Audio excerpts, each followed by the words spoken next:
Okay, good morning everyone. This is audio of Sir J. M. Miranda and welcome again to our asynchronous class of 7 Science. Okay, the next, let's proceed for our prayer. 1 minute prayer po tayo.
Okay, that's for our 1 minute prayer. Then let's proceed to our animal of the day. So, for our animal of the day, you only have to guess again. But it's an asynchronous video. I'll tell our animal of the day. So our animal of the day will be camels. Okay, the camels or the camels or Camelus bactrianus. Okay, this camel is on family of llamas and alpacas. If you know the llamas in Minecraft, the one that spits. Okay, okay, but this type camel do not spits. Okay. So, for the camel, these are the animals of the desert, okay? Which is alternative to horses if you are in deserted areas. So, what's with the hump on the back, okay? For one hump, they are called dromedaries, okay? For two humps, they are called bactrians, okay? For one hump, dromedary, two humps, bactrianus. Okay, so these are used for the humps in the back are used to store the water or sodium to prevent them from dehydration, okay? So, the camels can last 10 months without water, okay? But they're still animals, they need to survive with water, okay? And every other animals need water to survive. So, fun fact about camels is that they have a unique organ, in the mouth that helps them to process eating the prickly plants like cactus and other prickly plants that in the desert. Okay, so this used to prevent them from getting hurt on cactuses thorns. Okay, so they can eat cactuses without any injury to their mouths. Okay, so that's our animal of the day.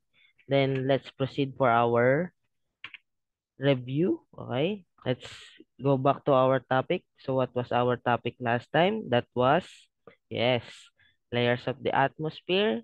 What is atmosphere again? The gas that envelopes the entire earth. Okay, a gas that envelopes the entire earth with 5 layers. They have, which are the 5 layers? The first, troposphere, which contains 71% nitrogen, 21% oxygen, and 1% inert gases. Okay. Then next was the stratosphere, which is stable airflow and temperature increase as the height increase. Then next, the mesosphere, the barrier of the Earth from the meteors and the coldest layer of the Earth. Then next was the thermosphere, which absorb our solar radiation and has a secret atmosphere called the ionosphere, which produce aurora borealis and aurora australis. Borealis from north, australis from south. And lastly, we have the exosphere, the exit of the Earth, okay? So, the exosphere has zero gravity and also temperature decrease as the height increase. So that's our review. Then let's proceed to our next slide, which is observifying.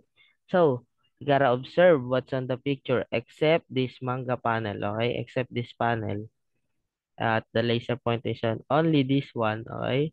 So what do you observe? Please write down on your notebooks because it's important terms, okay? What do you observe? What happens to the surroundings? What do you think is the cause of the drought, okay? What happens? What do you think the cause, okay? I don't know what is the cause, right? I do not know. Okay, next. Let's proceed.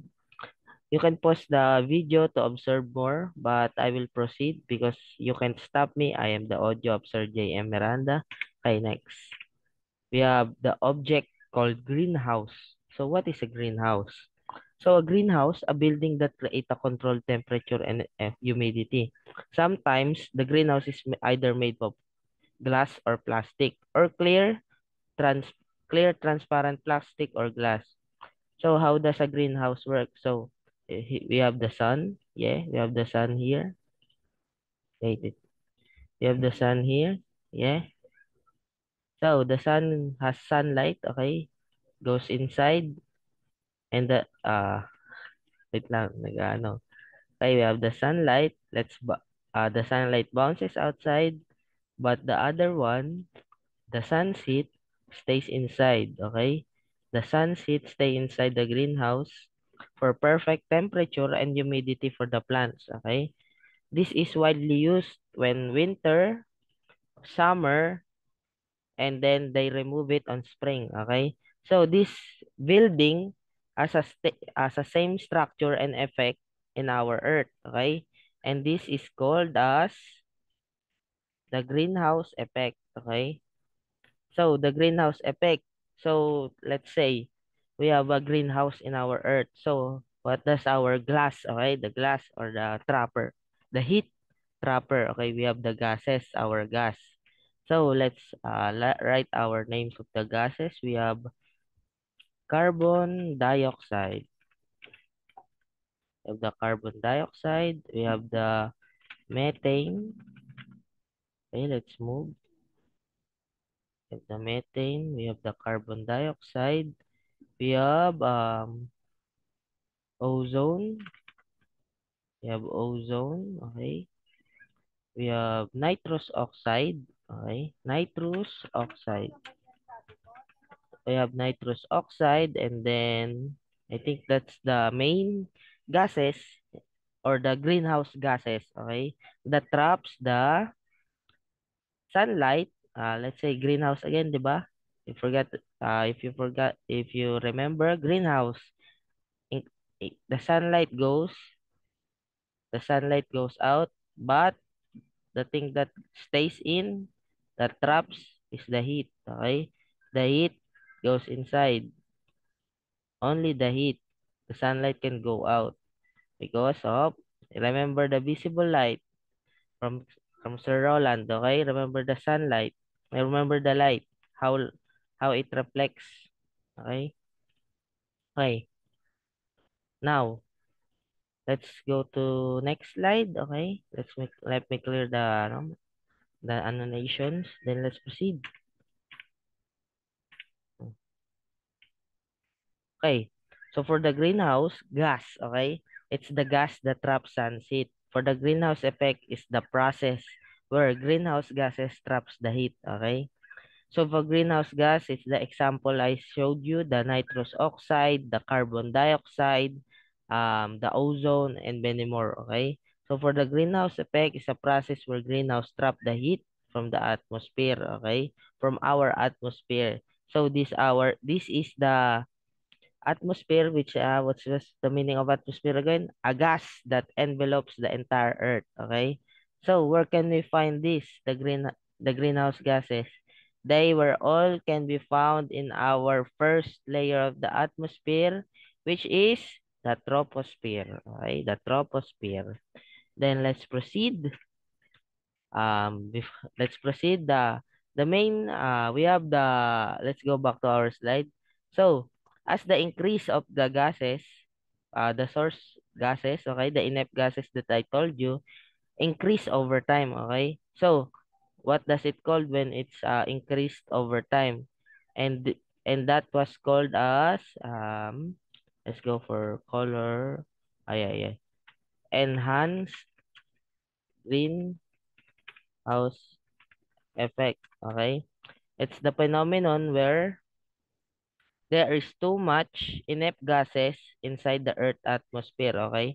That is called enhanced greenhouse effect. Too much, maraming gas nakapalibot sa atmosphere natin at eh, that's what's called enhanced greenhouse effect. So, maraming natatrap na heat sa sobrang daming greenhouse natin, okay? Greenhouse gases, okay? So, again, go back. Sun's heat, okay? Sunlight goes out, sun's sun's heat traps, okay? The more gases, okay? Let's say expand the layer. The more heat, the more gases traps, okay? The more heat traps, which means that would lead us to what? Nakita nyo na kasi sa slide. So, that would lead us to global warming. Okay? Global warming is the increase of Earth's temperature. Okay? That was the main cause of the greenhouse gases. Okay? Sometimes greenhouse gases is helpful, but not too much. Okay? We need the right amount of greenhouse gas to keep the temperature of the Earth normal. Okay? If we do not have greenhouse gases, the entire Earth will be enveloped with snow or ice, okay?